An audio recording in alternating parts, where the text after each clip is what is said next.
नमस्कार दोस्तों, मैं हूं डॉक्टर अमित सिंह चौधरी और आप देख रहे हैं मेरा channel I love chemistry ILC।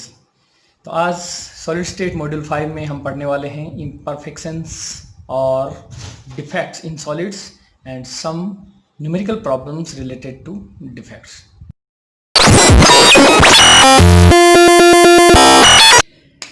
Although solids have short range or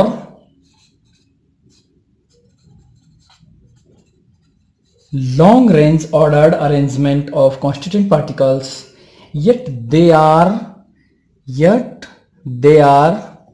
not completely or perfectly ordered or perfect। यानी कि हालांकि सॉलिड्स, जैसे हम बात कर रहे हैं क्रिस्टलाइन सॉलिड्स की, तो वो शॉर्ट रेंज और लॉन्ग रेंज ऑर्डर्ड अरेंजमेंट रखते हैं, लेकिन फिर भी वो कंप्लीटली और परफेक्टली ऑर्डर्ड अरेंजमेंट नहीं रखते हैं, यानी कि वो परफेक्ट नहीं होते हैं। The deviations in perfectly ordered arrangement of constituent particles is called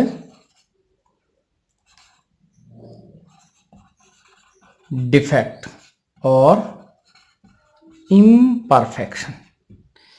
तो imperfection क्या है? Imperfection is the deviation in perfectly ordered arrangement। किसी भी सॉलिड, क्रिस्टलाइन सॉलिड्स के परफेक्टली ऑर्डर्ड अरेंजमेंट और कंप्लीटली ऑर्डर्ड अरेंजमेंट और एग्जैक्टली परफेक्ट अरेंजमेंट में जो डेविएशन है उसी को हम बोलते हैं डिफेक्ट और इम्परफेक्शंस। तो जैसे देखिए दोस्तों, हमने लास्ट क्लास में हमने पढ़ा था क्रिस्टलाइन सॉलिड्स जो हैं, क्रिस्टलाइन सॉलिड्स। तो क्रिस्टलाइन सॉलिड्स को प्रिपेयर करने के लिए हम क्या करते हैं? तो क्रिस्टलाइन सॉलिड्स प्रिपेयर किए जाते हैं कैसे? By slow cooling. कूलिंग यदि स्लो होगा तो क्रिस्टलाइन सॉलिड बनेगा। By slow cooling and low temperature. Slow cooling के थ्रू लो टेम्परेचर पर जब सॉलिडिफाई करते हैं तो क्रिस्टल्स बनते हैं, यानी कि क्रिस्टलाइजेशन होता है और क्रिस्टलाइन सॉलिड्स बनते हैं। तो यदि हमको क्रिस्टलाइन सॉलिड्स कैसे होते हैं? लॉन्ग रेंज ऑर्डर्ड अरेंजमेंट होता है इनका। यदि हमको कंप्लीटली ऑर्डर्ड अरेंजमेंट चाहिए, कंप्लीटली ऑर्डर्ड अरेंजमेंट चाहिए, यानी कि हम कहें कि हमको यदि परफेक्ट क्रिस्टल चाहिए, परफेक्टली ऑर्डर्ड अरेंजमेंट चाहिए, तो क्या करना पड़ेगा? स्लो कूलिंग की बजाय हमको क्या करना पड़ेगा? वेरी वेरी स्लो कूलिंग करना पड़ेगा और temperature vary very low temperature maintain करना पड़ेगा। तो वेरी वेरी स्लो कूलिंग को हम दूसरा नाम क्या बोल सकते हैं?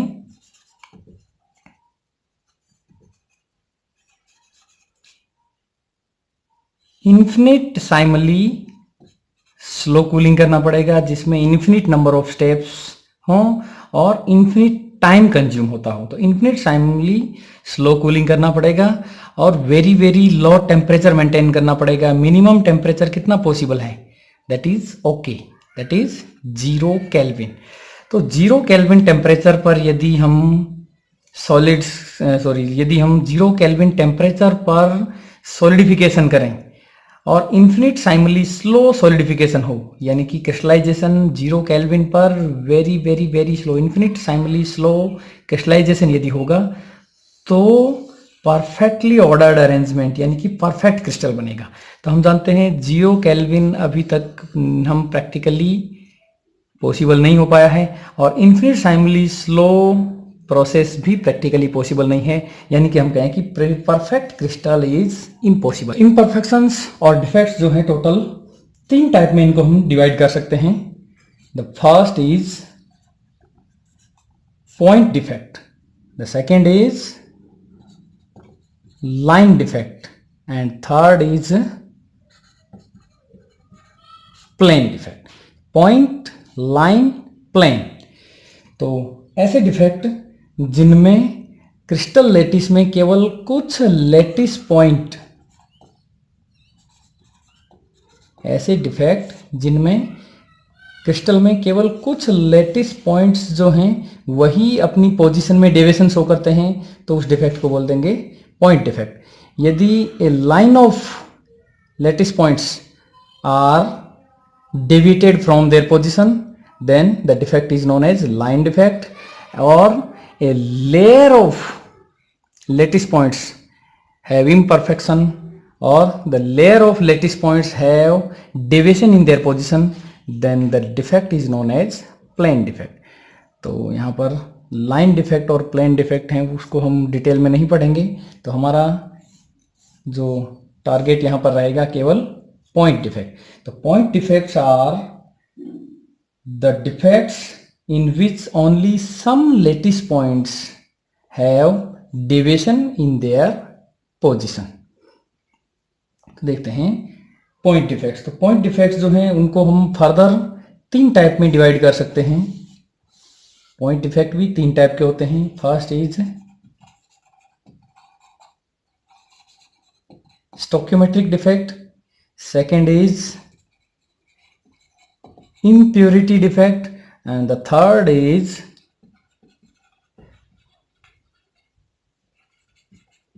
non-stoichiometric defect।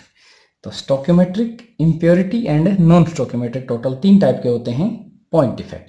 तो stoichiometric डिफेक्ट वो डिफेक्ट हैं जिनमें क्रिस्टल लेटिस की stoichiometry,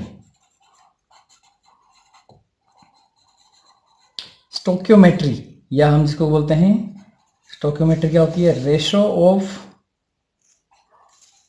constituent particles. Constituent particles में भी एटम्स और आयंस, तो ratio of constituent particle that is stoichiometry. तो ऐसे डिफेक्ट, ऐसे पॉइंट डिफेक्ट जिनमें स्टोक्योमेट्री यानी कि रेशो ऑफ कॉन्स्टिट्यूएंट पार्टिकल्स जो है वो अफेक्ट नहीं होती है, उनको बोलते हैं स्टोक्योमेट्रिक डिफेक्ट। और ऐसे पॉइंट डिफेक्ट जिनमें स्टोक्योमेट्री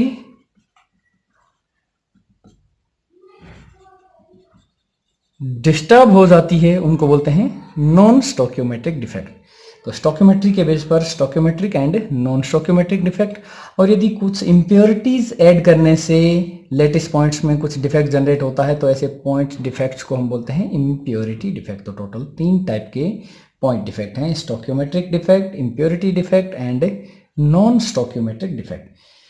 अब देखिए स्टोक्योमेट्रिक डिफेक्ट्स जो हैं उनको भी हम फर्दर 3 टाइप,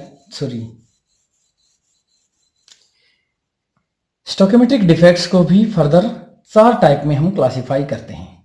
4 टाइप के होते हैं। इसमें फर्स्ट जो 2 डिफेक्ट होते हैं वो नॉन आयनिक कंपाउंड्स के लिए होते हैं, जबकि लास्ट के जो 2 डिफेक्ट होते हैं वो होते हैं आयनिक कंपाउंड्स के लिए। तो स्टोक्योमेट्रिक डिफेक्ट टोटल 4 टाइप के होते हैं। तो first and second are for non ionic compounds and third and fourth are for ionic compounds. Fifth defect is impurity defect. Non stoichiometric defect है, उसको भी टोटल 3 टाइप में क्लासिफाई करते हैं। तो नंबर 6, 7 एंड 8। तो टोटल हम 1 2 3 4 5 6 7 8 टोटल 8 डिफेक्ट जो हैं उनको हम डिटेल में पढ़ेंगे। तो vacancy defect is a stoichiometric defect in which some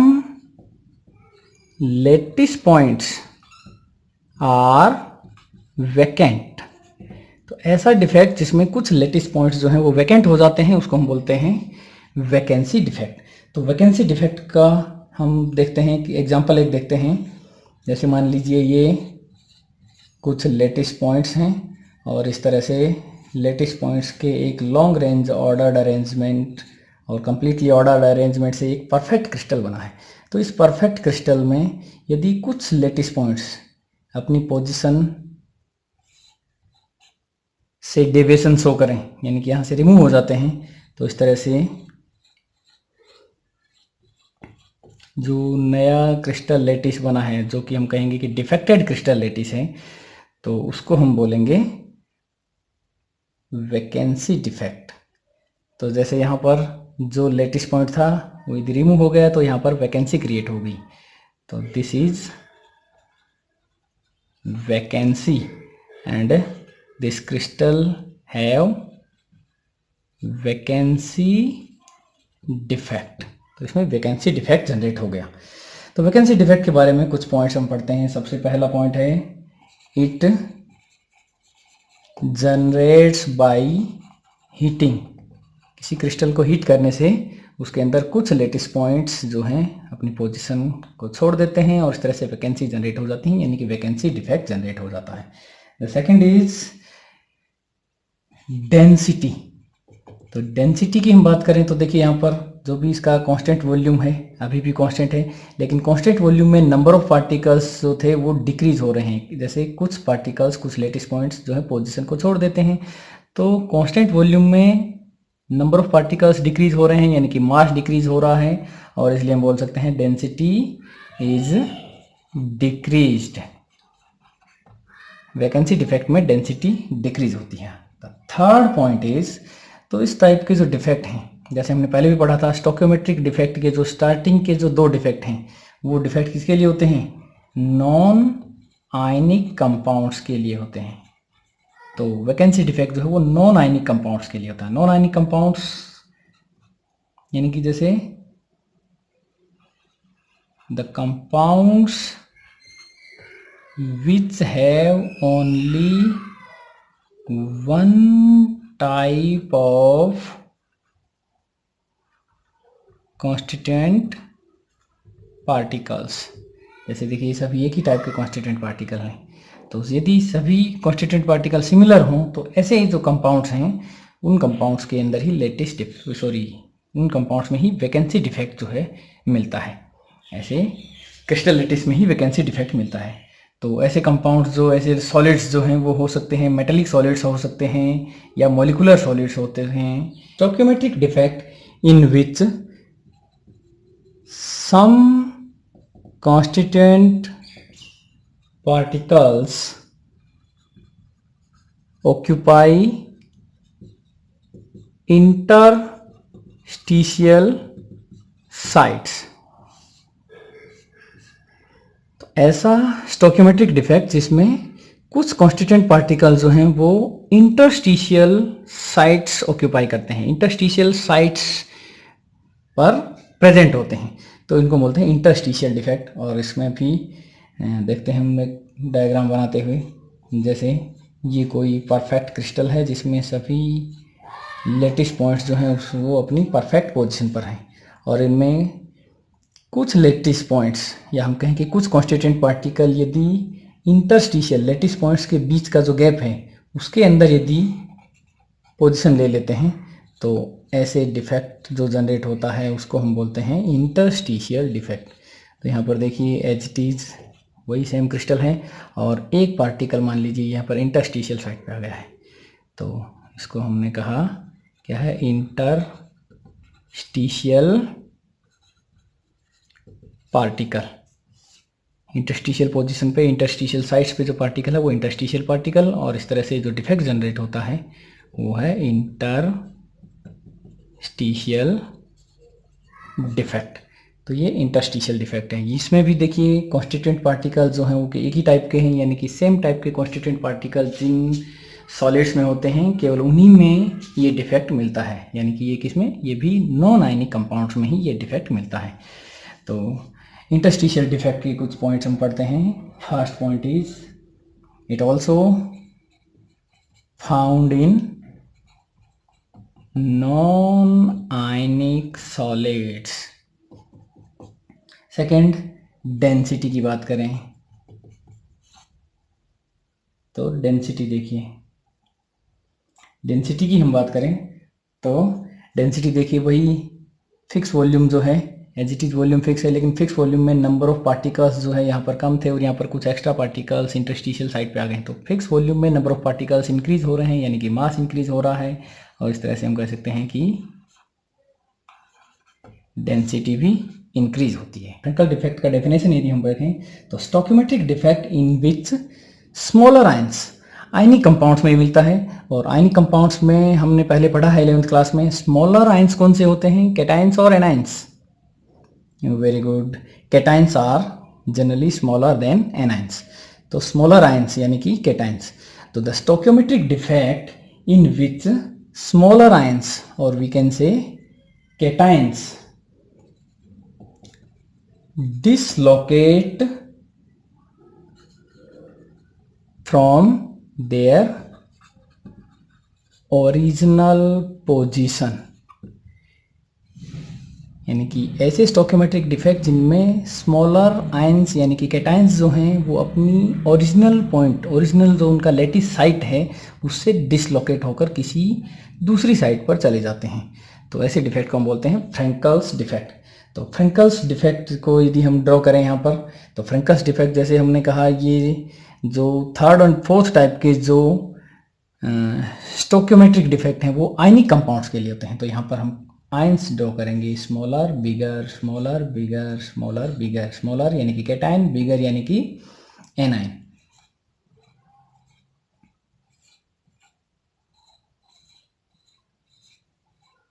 तो ये एक आयनिक क्रिस्टल है। स्मॉलर साइज के जो आयंस हैं उनको हम कहें कैटायन हैं और बिगर साइज के जो आयंस हैं वो एनायंस हैं। तो इस तरह से ये जो हमने बनाया परफेक्ट क्रिस्टल एक बनाया, और इस परफेक्ट क्रिस्टल में यदि कुछ स्मॉलर आयंस अपनी एक्चुअल पोजीशन से डिस्प्लेस हो जाते हैं, डिसलोकेट हो जाते हैं किसी दूसरी पोजीशन पर।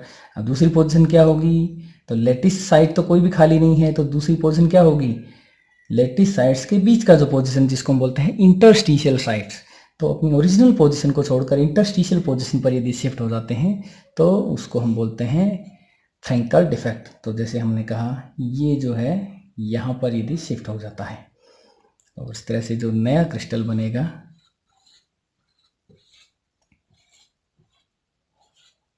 ये अपनी पोजीशन से गायब हो गया है,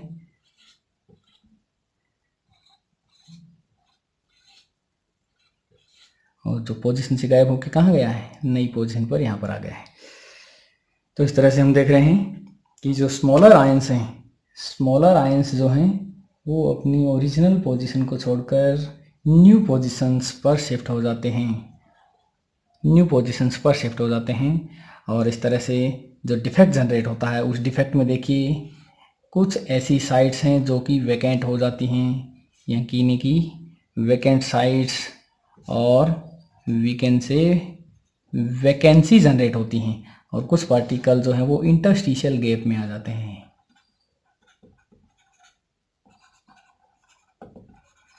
तो जैसा कि किसमें हो रहा था, वैकेंसी जनरेट होती थी फर्स्ट टाइप के डिफेक्ट में जो कि था वैकेंसी डिफेक्ट, उसमें वैकेंसी जनरेट होती थी। और जो सेकंड टाइप का डिफेक्ट हमने पढ़ा था इंटरस्टिशियल डिफेक्ट, उसमें पार्टिकल्स इंटरस्टिशियल पोजीशन में चले जाते थे। तो यहाँ पर वैकेंसी भी जनरेट हो रही है और इंटरस्टिशियल पोजीशन में भी पार्टिकल्स जा रहे हैं, यानी कि ये जो डिफेक्ट है फ्रैंकल्स डिफेक्ट है, जिसको हम क्या बोलते हैं, दूसरा नाम इसका डिसलोकेशन डिफेक्ट भी बोलते हैं। और डिसलोकेशन डिफेक्ट जो है वो किन दो डिफेक्ट का कॉम्बिनेशन हो रहा है, vacancy defect and interstitial defect. Interstitial और वैकेंसी, इन दोनों डिफेक्ट्स का यदि कॉम्बिनेशन देखें तो वो हो जाता है डिसलोकेशन या फ्रैंकल्स डिफेक्ट। तो ये हुआ फ्रैंकल्स डिफेक्ट। अब फ्रैंकल डिफेक्ट के कुछ इंपॉर्टेंट पॉइंट्स जो हैं उनको हम डिस्कस करते हैं। फ्रैंकल डिफेक्ट में देखिए, तो सबसे पहले तो फ्रैंकल डिफेक्ट किस में मिलता है, ionic compounds. Frenkel defect ionic compounds में मिलता है। सेकेंड, फ्रैंकल डिफेक्ट्स में डेंसिटी में क्या चेंज होता है, देखिए डेंसिटी, पार्टिकल ओरिजिनल पोजीशन से इंटरस्टिशियल पोजीशन पर चला जाता है, लेकिन नंबर ऑफ पार्टिकल्स जो है वो फिक्स वॉल्यूम में उतने ही हैं जितने पहले थे, और इस तरह से डेंसिटी में कोई चेंज नहीं होता है, डेंसिटी इज अनचेंज रहती है। Third point is it found, ionic compounds में तो मिलता है, लेकिन आयनिक कंपाउंड्स में भी देखो किस टाइप के आयनिक कंपाउंड्स में मिलेगा। तो देखो इंटरस्टिशियल साइट्स जो है वो बहुत छोटी होती हैं, और इंटरस्टिशियल साइट्स पे कौन सा पार्टिकल जा सकता है, जो बहुत छोटा हो, यानी कि पार्टिकल कौन सा हो, पहले तो कैटायन हो, और कैटायन भी क्या होना चाहिए, छोटा होना चाहिए। तो This defect is found in such ionic compounds in which size difference in cations and anions is greater, जिनमें कैटाइंस और एनाइंस में साइज का जो डिफरेंस है वो ज्यादा। तो Schottky defect is stoichiometric defect in which both cations and anions vacant their positions in stoichiometric ratio। Stoichiometric ratio, तो stoichiometric ratio Schottky defect भी क्या होता है, उसके अंदर भी क्या होता है, वैकेंसी जनरेट होती हैं, वैकेंसी जनरेट होती हैं। दूसरा वैकेंसी किस में जनरेट हो रही थी, वैकेंसी डिफेक्ट में भी जनरेट हो रही थी, लेकिन वो नॉन आयनिक कंपाउंड थे, एक ही टाइप के उनके अंदर पार्टिकल थे, तो वहाँ पर कुछ पार्टिकल जो है वो वैकेंसी जनरेट करते हैं, सिंपल, उसके अंदर कोई भी लिमिटेशन नहीं था। लेकिन यहाँ पर कैटाइंस और एनाइंस दो डिफरेंट टाइप के पार्टिकल्स हैं, तो यदि कैटाइन वैकेंसी जनरेट करेगा तो एनाइन भी उसको इलेक्ट्रिकली न्यूट्रलाइज करने के लिए, कोई भी क्रिस्टल है वो इलेक्ट्रिकली न्यूट्रल रहता है हमेशा, और इसलिए जितना पॉजिटिव चार्ज डिक्रीज होगा उतना ही नेगेटिव चार्ज भी डिक्रीज होना चाहिए, और इसलिए वैकेंसी यदि जनरेट करेंगे तो किस रेशो में होना चाहिए, स्टोकियोमेट्रिक रेशो में होना चाहिए। तो the stoichiometric defects in which both cations and anions vacant their position in stoichiometric ratio. Stoichiometric ratio में इसलिए जरूरी है क्योंकि इससे क्रिस्टल की इलेक्ट्रिकल न्यूट्रलिटी मेंटेन रहती है। तो अब देखते हैं एक एग्जांपल, क्रिस्टल का एग्जांपल लेते हुए हम देखते हैं। तो एक क्रिस्टल ड्रॉ करते हैं जिसके अंदर cations anions cations anions cations anions. अच्छा, अभी कैटाइंस को मैं पॉजिटिव चार्ज ड्रॉ कर देता हूं, और इसी तरह से सेकेंड लाइन, थर्ड लाइन, तो कैटाइंस कैटाइंस कैटाइंस कैटाइंस हमने ड्रॉ की, और इसी तरह से एनाइंस भी ड्रॉ करते हैं। तो इस तरह से ये एक आयनिक कंपाउंड बना जो कि परफेक्ट क्रिस्टल है।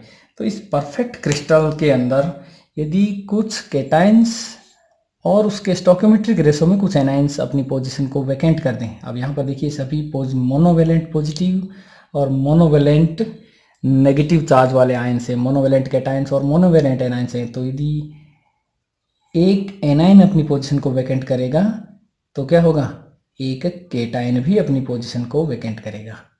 तो इस तरह से जो क्रिस्टल बनता है, डिफेक्टेड क्रिस्टल जो बनेगा,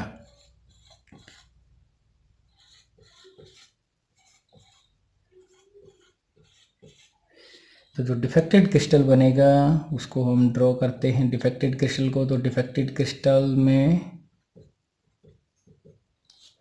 पहले हमने ड्रॉ किए कैटाइंस, उसके बाद में ड्रॉ करते हैं इनके अंदर एनाइंस। तो हमने देखा कि जितने कैटाइन वैकेंसी जनरेट कर रहे हैं उसको इलेक्ट्रिकली न्यूट्रल करने के लिए उतने ही एनाइन भी वैकेंसी जनरेट करते हैं। तो जितने कैटाइन्स हैं उतने ही स्टोकियोमेट्रिक रेशो में एनाइन भी अपनी पोजीशन को वैकेंट करते हैं, और इस तरह से जो क्रिस्टल डिफेक्टेड क्रिस्टल जनरेट होगा उसके अंदर स्टोकियोमेट्रिक रेशो में कुछ कैटाइन्स और एनाइंस नहीं होते हैं, और इस तरह से ये हमको डिफेक्टेड क्रिस्टल मिलेगा। और इस डिफेक्टेड क्रिस्टल में देखिए ये क्या है, A9 vacancy,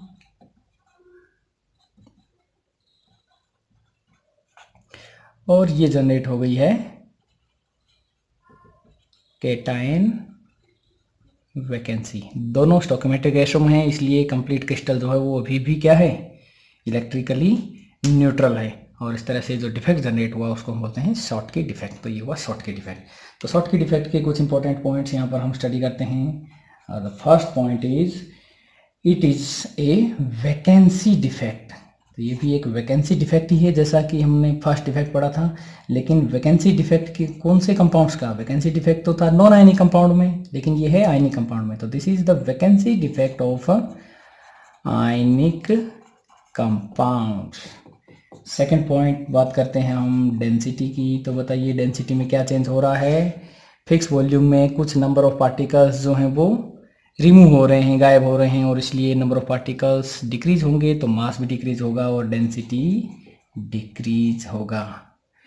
and the third point अब देखिए आयनिक कंपाउंड्स में हमने पढ़ा था फ्रेंकल डिफेक्ट। फ्रेंकल डिफेक्ट कौन से आयनिक कंपाउंड में मिलता है? जिसमें रेडियस रेशो की वैल्यू बहुत हाई हो, यानी कि कैटायन और एनायंस के रेडियस में डिफरेंस ज़्यादा हो। लेकिन ये जस्ट अपोजिट किसमें मिलता है? Found in ionic compounds which have similar size of cations and anions. तो जिनमें कैटायंस और एनायंस का साइज सिमिलर हो, और यदि साइज सिमिलर होगा तो radius ratio that is radius of cation by radius of anion की वैल्यू अप्रोक्सीमेट कितनी होगी?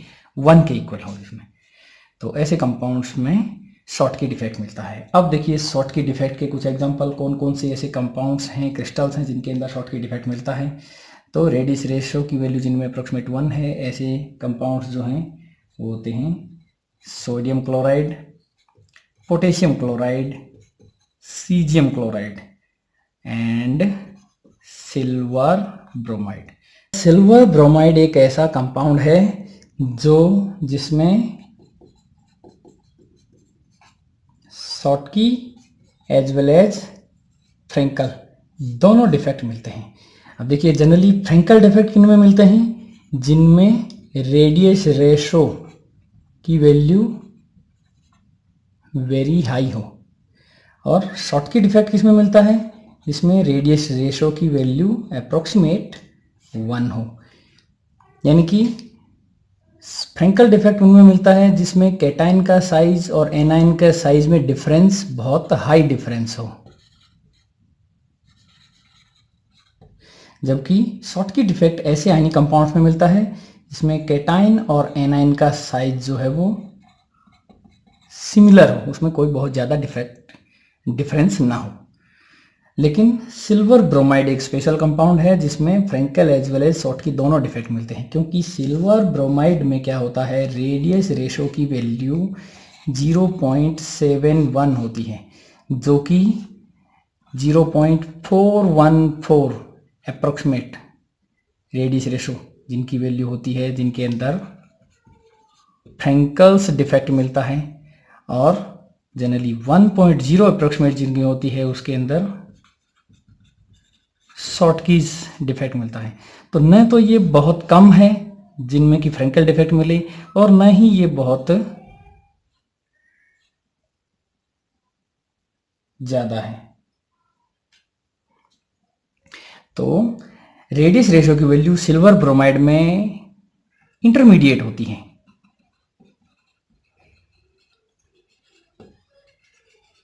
इंटरमीडिएट वैल्यू होती है, और इसलिए इंटरमीडिएट वैल्यू होने की वजह से इसमें Schottky as well as Frenkel दोनों डिफेक्ट हैं वो शो करते हैं।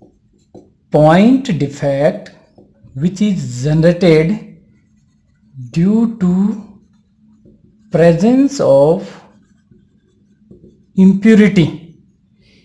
क्रिस्टलाइजेशन के दौरान इम्प्यूरिटी की वजह से जिस टाइप के पॉइंट डिफेक्ट जनरेट होते हैं, जो पॉइंट डिफेक्ट जनरेट होते हैं उनको बोलते हैं इम्प्यूरिटी डिफेक्ट। तो इम्प्यूरिटी डिफेक्ट कौन कौन से कंपाउंड्स में मिलते हैं, किन कंडीशन में मिलते हैं? तो देखिए इसमें सबसे पहले है, फर्स्ट है सोडियम क्लोराइड। तो सोडियम क्लोराइड को जब हम क्रिस्टलाइज करते हैं, और क्रिस्टलाइज करने के दौरान यदि इसके अंदर कुछ अमाउंट में स्ट्रोंशियम क्लोराइड यदि प्रेजेंट है, सोडियम क्लोराइड के क्रिस्टलाइजेशन के दौरान यदि कुछ अमाउंट में स्ट्रोंशियम क्लोराइड उसमें ऐड कर दें तो इम्प्यूरिटी डिफेक्ट जनरेट होता है। इसी तरह से दूसरा जो एग्जांपल है इसका, सिल्वर क्लोराइड। तो सिल्वर क्लोराइड के क्रिस्टलाइजेशन के दौरान यदि उसके अंदर कैडमियम क्लोराइड की कुछ अमाउंट ऐड कर दें तो भी इस टाइप का डिफेक्ट यानी कि इम्प्यूरिटी डिफेक्ट जनरेट होता है। तो इम्प्योरिटी डिफेक्ट में देखते हैं क्रिस्टल स्ट्रक्चर में क्या चेंज होते हैं। तो यहाँ पर हम कुछ कैटाइंस एनाइंस से बना हुआ यानी कि आयनिक कंपाउंड का एक परफेक्ट क्रिस्टल शो कर रहे हैं, और इस परफेक्ट क्रिस्टल में दिखाएंगे कि किस तरह से इम्प्योरिटी डिफेक्ट है वो जनरेट होता है। तो ये हमने क्रिस्टल का स्ट्रक्चर ड्रॉ किया, और इसके अंदर जो स्मॉलर साइज के हैं वो कैटाइन, एनाइन, कैटाइन,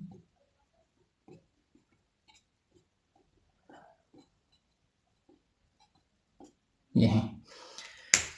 तो सोडियम क्लोराइड क्रिस्टल मान लीजिए ये है। तो सोडियम क्लोराइड में ये सोडियम क्लोराइड ये सभी कैटाइंस और एनाइंस का परफेक्टली ऑर्डर्ड अरेंजमेंट है। इसके अंदर क्रिस्टलाइजेशन के समय यदि कुछ अमाउंट में स्ट्रोंशियम क्लोराइड ऐड कर देंगे तो क्या होगा, सोडियम की कुछ पोजीशंस जो हैं वो कौन ऑक्यूपाई कर लेगा, स्ट्रोंशियम। अब देखिए भाई, इलेक्ट्रिकल न्यूट्रलिटी के लिए हम देख रहे हैं कि सोडियम आयन पर चार्ज होता है +1 और स्ट्रोंशियम पर चार्ज होता है 2+। तो स्ट्रोंशियम आयन दो सोडियम आयन्स की पोजीशन गेन करेगा, यानी कि दो सोडियम आयन यदि अपनी पोजीशन वैकेंट करेंगे तो उनमें से किसी एक पोजीशन में ही स्ट्रोंशियम आयन होगा। तो दो सोडियम आयन मान लीजिए ये, और ये दोनों सोडियम आयन जो हैं वो अपनी पोजीशन वैकेंट कर दें, और उसकी जगह जब क्रिस्टलाइजेशन हो तो उस समय क्या आ जाएगा, स्ट्रोंशियम आयन आ जाता है। तो स्ट्रोंशियम आयन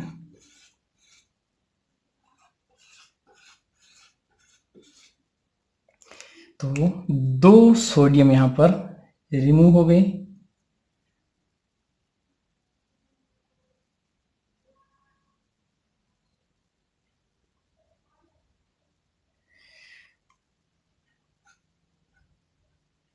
तो ये दो सोडियम आयन रिमूव हो गए, और इन दोनों सोडियम आयन्स की वजह से जो चार्ज लॉस हुआ है इस क्रिस्टल में वो कितना है, दो सोडियम आयन, यानी कि एक सोडियम आयन पर 1+ चार्ज और दो सोडियम आयन पर 2 पॉजिटिव चार्ज। तो 2 पॉजिटिव चार्ज लॉस हुआ है, और उसलिए 2 पॉजिटिव चार्ज गेन करने के लिए स्ट्रोंशियम के कितने आयन्स होंगे, एक स्ट्रोंशियम आयन होगा। तो एक स्ट्रोंशियम आयन जो है उनकी पोजीशन, दो सोडियम आयन्स अपनी पोजीशन वैकेंट करेंगे तो एक स्ट्रोंशियम आयन उनकी पोजीशन लेगा, तो वो तो केवल एक ही पोजीशन ले लेगा, तो दूसरी जो साइट है वो वैकेंट रहेगी। तो this is vacancy and this is impurity. हम जानते हैं नॉन स्टोक्योमेट्रिक डिफेक्ट में क्या होता है, स्टोक्योमेट्री मेंटेन नहीं रहती है, आयनिक रेशो और एटॉमिक रेशो जो भी है, कॉन्स्टिट्यूएंट पार्टिकल्स का जो रेशो है वो मेंटेन नहीं रहता है, कॉन्स्टिट्यूएंट पार्टिकल्स का रेशो डिस्टर्ब हो जाता है, स्टोक्योमेट्रिक डिस्टर्ब हो जाती है। तो स्टोक्योमेट्रिक डिस्टर्ब होने वाले यानी कि नॉन स्टोक्योमेट्रिक डिफेक्ट जो हैं वो दो टाइप के होते हैं mainly, metal access and metal deficiency defect. और मेटल एक्सेस डिफेक्ट भी दो टाइप के होते हैं, तो उनमें से पहला है metal excess defect due to anion vacancy. तो metal excess defect due to anion vacancy ये कैसे जनरेट होता है, देखो सबसे पहले तो it generates by heating of metal salt crystal in presence of metal vapours. यदि किसी मेटलिक सॉल्ट के क्रिस्टल को मेटल वेपर्स की प्रेजेंस में हीट करते हैं तो metal excess defect due to anion vacancy generate होता है।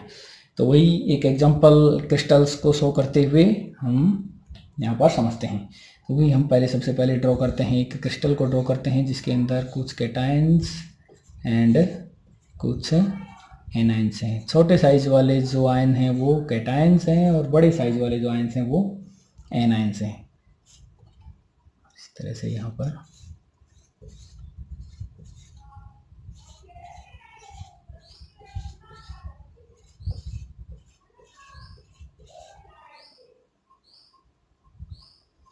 तो ये मान लीजिए है सोडियम क्लोराइड क्रिस्टल है, सोडियम क्लोराइड क्रिस्टल, और इसको हम किसकी वेपर्स की प्रेजेंस में, सोडियम वेपर्स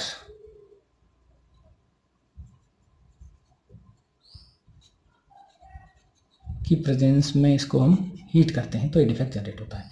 तो सोडियम क्लोराइड में बड़े साइज वाले जो हैं एनाइंस और छोटे साइज वाले जो आयंस हैं वो कैटायंस हैं। तो देखिए इसके अंदर क्या होता है, सोडियम एटम्स जो है, तो सोडियम एटम क्या होते हैं, सोडियम आयन प्लस 1 इलेक्ट्रॉन। इस एक इलेक्ट्रॉन को सोडियम इजीली लॉस कर सकता है, इजीली रिमूव कर सकता है। तो इसलिए हमने क्या किया, सोडियम एटम को सोडियम आयन और इलेक्ट्रॉन की फॉर्म में लिख देते हैं, जिससे थोड़ा सा इजी रहेगा हमारे लिए बनाना उसको। तो अब देखो, ये जब सोडियम वेपर की प्रेजेंस में सोडियम क्लोराइड क्रिस्टल को जब हीट करते हैं तो सोडियम अपने इलेक्ट्रॉन लॉस करते हुए सोडियम आयन बना लेता है। इस सोडियम आयन को न्यूट्रलाइज करने के लिए एक एनायन जो है वो अंदर से बाहर डिफ्यूज हो जाता है। सोडियम आयन यहाँ पर शिफ्ट हो जाता है क्रिस्टल पर, उसको न्यूट्रलाइज करने के लिए एक एनायन अंदर से बाहर डिफ्यूज हो जाता है, और इस एनायन की वजह से, एनायन के डिफ्यूजन की वजह से जो वैकेंसी जनरेट हुई, उस वैकेंसी पर, उस वैकेंट पोजीशन में सोडियम का जो फ्री इलेक्ट्रॉन है वो शिफ्ट हो जाता है। और इस तरह से हम देखेंगे जो फाइनली जो क्रिस्टल जनरेट हुआ, उस क्रिस्टल में क्या होगा, देखिए ये जो एनायन है ये बाहर डिफ्यूज हो गया है, तो ये एनायन की जो पोजीशन है यहाँ पर वैकेंट है। तो यहाँ पर सोडियम सेटल हुआ, और सोडियम को न्यूट्रलाइज करने के लिए, सोडियम आयन को न्यूट्रलाइज करने के लिए एनायन है वो बाहर की साइड में डिफ्यूज हो गया, तो ये पर यहाँ पर एनायन, और इस तरह से न्यूट्रलाइज हो गया, क्रिस्टल लेटिस बन गया। लेकिन ये जो सोडियम एटम ने यहाँ पर, कैटायन तो यहाँ शिफ्ट हुआ सोडियम आयन तो, लेकिन जो फ्री इलेक्ट्रॉन था वो वैकेंट साइट पर शिफ्ट हुआ था, और इस तरह से हमने कहा वैकेंट एनायन वैकेंसी जहाँ पर जनरेट हुई थी वहाँ पर एक इलेक्ट्रॉन शिफ्ट हो जाता है। तो ये जो इलेक्ट्रॉन है ये क्या है, फ्री इलेक्ट्रॉन है। किसने फ्री किया है, सोडियम ने। तो सोडियम का जो ये फ्री इलेक्ट्रॉन है, उस फ्री इलेक्ट्रॉन की वजह से हम जानते हैं कि फ्री इलेक्ट्रॉन जो है वो इजीली ट्रांजिशन शो कर सकता है, और ट्रांजिशन की वजह से क्या होता है, विजिबल फ्रिक्वेंसीज को एब्जॉर्ब एंड इमिट करता है, यानी कि क्रिस्टल जो है वो कलर शो करता है। और इस तरह का सेंटर जो है उसको कलर सेंटर, या उसको बोलते हैं फर्बेंजेंटर, या इसको बोलते हैं एफ सेंटर। एफ सेंटर जो है वो फर्बेंजेंटर की वजह से यहाँ पर यूज किया गया है, और फर्बेंजेंटर टर्म है वो जर्मन टर्म है जिसका मीनिंग होता है कलर। तो इस सेंटर की वजह से कलर जनरेट होता है, इसलिए इस सेंटर को फर्बेंजेंटर या एफ सेंटर या कलर सेंटर भी बोलते हैं। तो इस तरह से metal excess defect due to anion vacancy से फर्बेंजेंटर यानी कि एफ सेंटर जनरेट होता है, और जो सोडियम क्लोराइड या जो भी क्रिस्टल है वो कलर्ड हो जाता है। तो यहाँ पर सोडियम क्लोराइड जो क्रिस्टल है वो येलो कलर का हो जाता है एफ सेंटर की वजह से, इस सेंटर की वजह से। तो देखिए इसके अंदर हम डिटेल में थोड़ा सा क्या होता है। सबसे पहले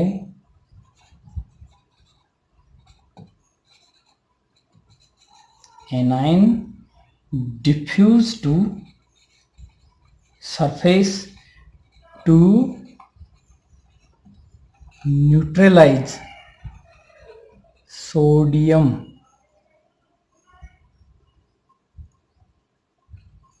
and the free electron lost by sodium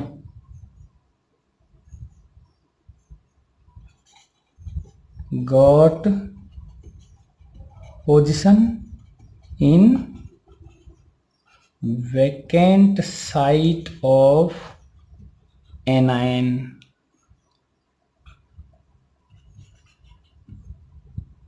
This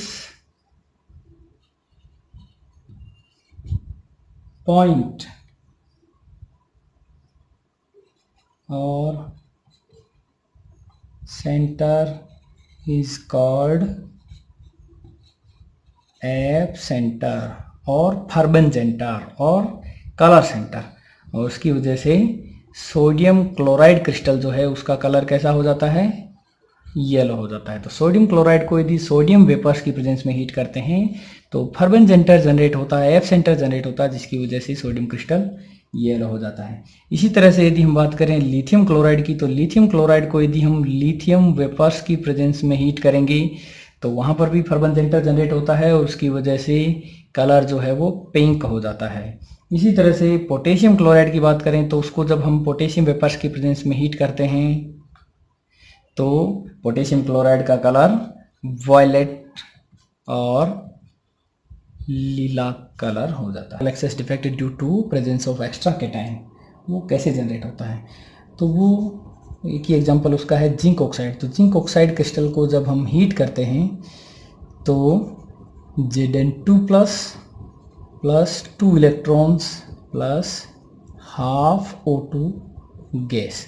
तो जब जिंक ऑक्साइड क्रिस्टल को हीट करते हैं तो ऑक्सीजन रिलीज हो जाती है और इस तरह से Zn2 प्लस आयंस और इलेक्ट्रिकल न्यूट्रलिटी मेंटेन करने के लिए 2 इलेक्ट्रॉन यहाँ पर रह जाते हैं। तो ये Zn2 प्लस आयन, सरफेस से ऑक्सीजन रिलीज हो गया तो सरफेस में बचे हुए जिंक आयन और इलेक्ट्रॉन्स जो हैं वो इंटरस्टिशियल पोजीशंस को ऑक्यूपाई कर लेते हैं और इस तरह से जो डिफेक्ट जनरेट होता है उसको बोलते हैं metal excess defect due to presence of extra cation. तो देखते हैं क्रिस्टल का एग्जांपल लेते हुए हम इसको समझते हैं।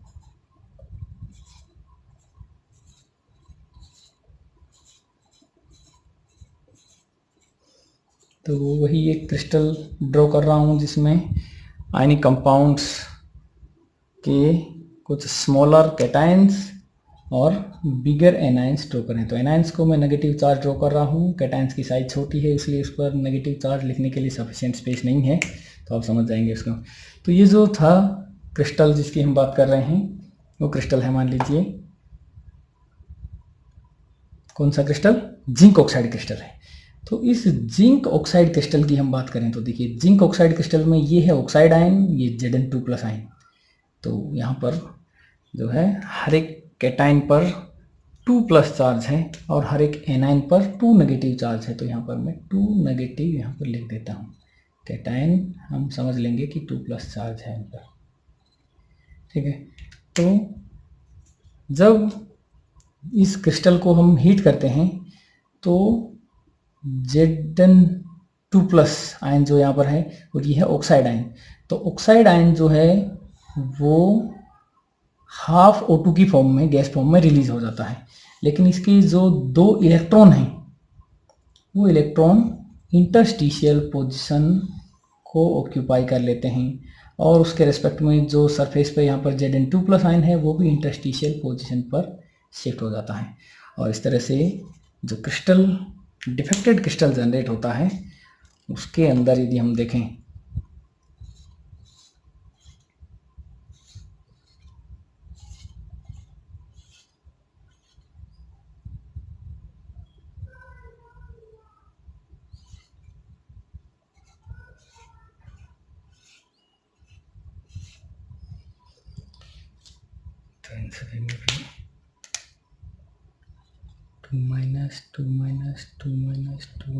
टू माइनस चार्ज वाले एनायंस।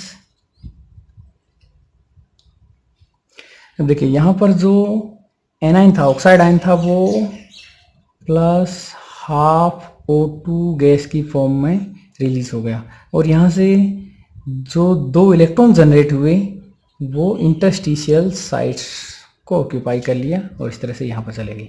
यहाँ पर जो Zn2 प्लस आयन था सरफेस पर वो भी इनर जो है इंटरस्टिशियल साइट्स पर शिफ्ट हो जाता है Zn2 प्लस। तो इस तरह से जो डिफेक्टेड क्रिस्टल बना इसमें कुछ इंटरस्टिशियल इलेक्ट्रॉन्स हैं और कुछ इंटरस्टिशियल कैटायंस हैं। तो ये है इंटरस्टिशियल कैटायन और ये है इंटरस्टिशियल इलेक्ट्रॉन्स। तो यहाँ पर देखिए ये जो फ्री इंटरस्टिशियल इलेक्ट्रॉन हैं ये वैसे ही इलेक्ट्रॉन हैं, फ्री इलेक्ट्रॉन्स हैं और इसलिए इजीली इलेक्ट्रॉनिक ट्रांजिशन से कलर शो करते हैं, लेकिन ये एप सेंटर नहीं है, फर्बन सेंटर नहीं है, कलर सेंटर नहीं है। कलर सेंटर केवल उन्हीं फ्री इलेक्ट्रॉन्स को बोलते हैं जो एनायन की वैकेंट पोजीशन को ऑक्यूपाई करते हैं, जो कि metal excess defect due to anion vacancy जो था उसके अंदर जनरेट होता है। तो metal excess defect due to presence of extra cation में फर्बन सेंटर, एप सेंटर या कलर सेंटर नहीं होता है, बल्कि यहाँ पर क्या होते हैं इंटरस्टिशियल फ्री इलेक्ट्रॉन्स होते हैं, इनकी वजह से कलर जनरेट होता है और उसकी वजह से जो जिंक ऑक्साइड क्रिस्टल है वो यहाँ पर येलो कलर का हो जाता है। तो मेटल डेफिशिएंसी डिफेक्ट जो है वो किस में होता है? पहली बात तो ionic compounds which have variable valency having cations। तो ऐसे आयनिक कंपाउंड जिनमें कैटाइन की वैलेंसी जो है वो वेरिएबल हो, उसके अंदर मेटल डेफिशिएंसी डिफेक्ट जो है वो मिलता है। और इसका सबसे इम्पोर्टेंट एग्जांपल जो है वो आयरन ऑक्साइड है, FeO, that is ferrous oxide. तो फेरस ऑक्साइड में देखिए होता क्या है, Fe2+ एंड O2-। तो आयरन और ऑक्सीजन का रेशो है वो 1:1 होना चाहिए, लेकिन यहाँ पर डिफेक्टेड जो क्रिस्टल है उसके अंदर आयरन जो है वो कुछ कम हो जाता है, और ये आयरन 0.93 टू 0.96 रह जाता है हो, तो ये बन जाता है, यानी कि स्टोकियोमेट्री डिस्टर्ब हो जाती है। तो ऐसा कैसे होता है, देखिए क्या होता है, कुछ Fe2+ आयंस जो हैं अपनी पोजीशन वैकेंट कर देते हैं, लेटिस साइट छोड़ देते हैं, और इसकी वजह से जो पॉजिटिव चार्ज में जो डिक्रीज हुआ, यानी उसको मेंटेन करने के लिए, इलेक्ट्रिकल न्यूट्रलिटी मेंटेन करने के लिए बचे हुए कुछ फेरस आयन जो हैं वो ऑक्सीडाइज होकर Fe3+ यानी कि फेरिक आयन में कन्वर्ट हो जाते हैं, और इस तरह से नंबर ऑफ आयरन जो है वो कम हो जाते हैं ऑक्सीजन के कंपैरिजन में। तो देखिए वही देखते हैं इसको भी क्रिस्टल की फॉर्म में। एक क्रिस्टल को हम ड्रॉ करते हैं और उसके अंदर इसको हम एक्सप्लेन करते हैं। तो वही हम कैटायंस और एनायंस को शो कर रहे हैं। बिगर साइज वाले जो आयंस हैं वो एनायंस, और स्मॉलर साइज के जो आयंस हैं वो कैटायंस हैं।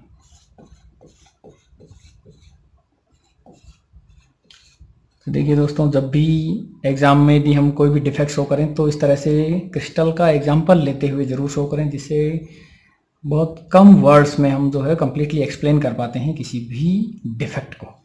तो इफ़ेक्टिव प्रेजेंटेशन जो है ये रहता है।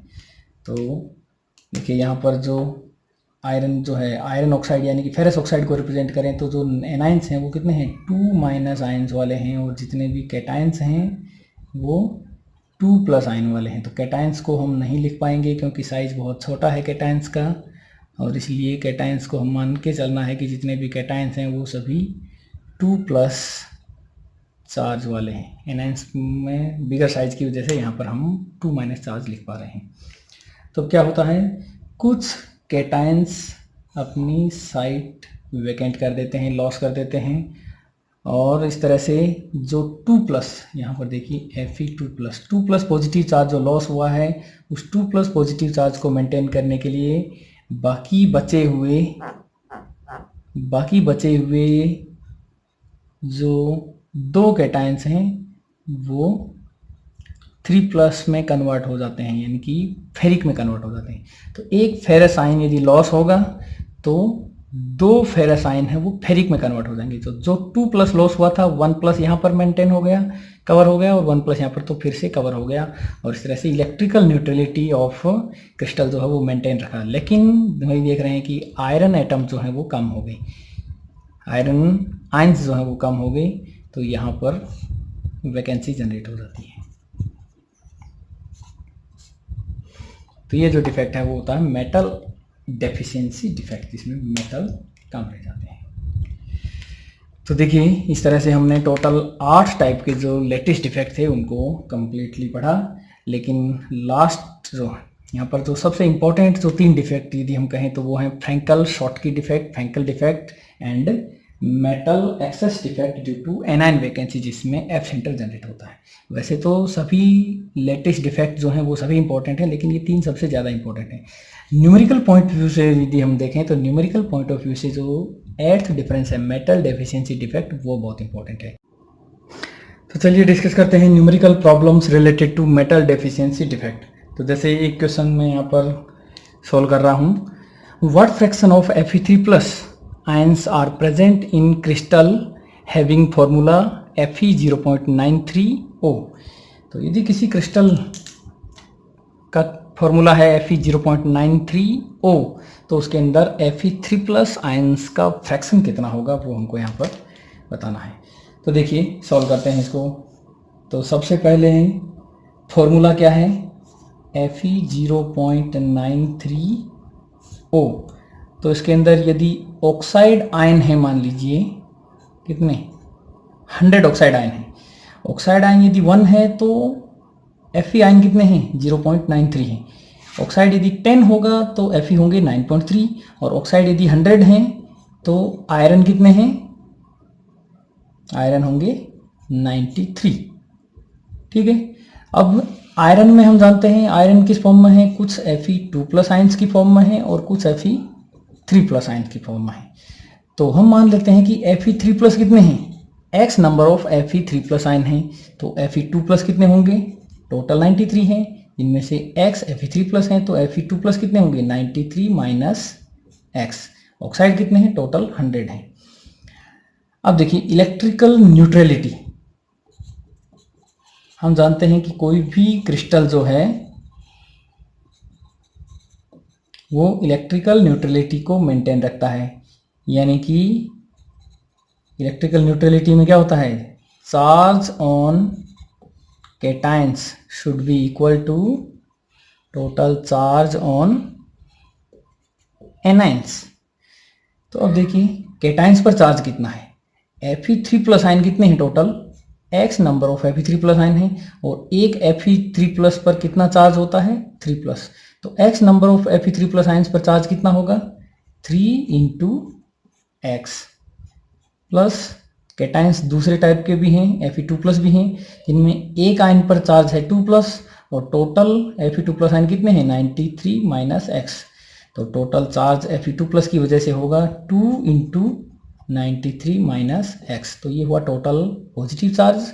और टोटल नेगेटिव चार्ज कितना होगा, 100 ऑक्साइड आयन है, एक ऑक्साइड पर 2 माइनस चार्ज है, तो 100 ऑक्साइड पर कितना होगा 2 इंटू 100 नेगेटिव चार्ज है, तो जितना पॉजिटिव चार्ज है उतना ही नेगेटिव चार्ज होना चाहिए। और इसलिए इसको यदि हम सॉल्व करें तो ये हुआ 3x plus 186 minus 2x equal to 200, और इस तरह से 3x minus 2x equal to 200 minus 186, और इस तरह से हो गया x इक्वल टू कितना हुआ 14, ये सॉल्व हो गया x इक्वल टू 14, और x क्या था Fe3+ आयन। तो इस तरह से हमने कहा कि Fe3+ आयन कितने हैं 14, तो Fe2+ आयन कितने होंगे Fe2+ कितने हैं 93 माइनस एक्स, यानी कि 93 माइनस 14 दैट इज इक्वल टू कितना हुआ 79। तो अब हमको कैलकुलेट करना है फ्रैक्शन, तो फ्रैक्शन ऑफ Fe3+ होगा तो कितना होगा number of Fe3+ divided by total number of Fe, और इस तरह से Fe3+ कितने हैं 14 और टोटल Fe कितने हैं, टोटल कितने हैं Fe 93, तो इक्वल टू ये वैल्यू हमको मिली 0.15, ये हुआ। इसी तरह से यदि फ्रैक्शन हमको पूछा जाए Fe2+ का फ्रैक्शन तो क्या होगा number of Fe2+ ion divided by total number of Fe, और यहाँ पर Fe2+ आयन कितने हैं 79 डिवाइडेड बाई 93 जो कि होगा 0.85। इसी तरह से परसेंटेज वैल्यू भी पूछा जा सकता है, तो परसेंटेज यदि पूछा जाता है, मान लो Fe3+ का यदि परसेंटेज पूछा है तो क्या होगा number of Fe3+ divided by total Fe into 100, और इस तरह से 14 डिवाइडेड बाई 93 इंटू 100, आंसर होगा 15%।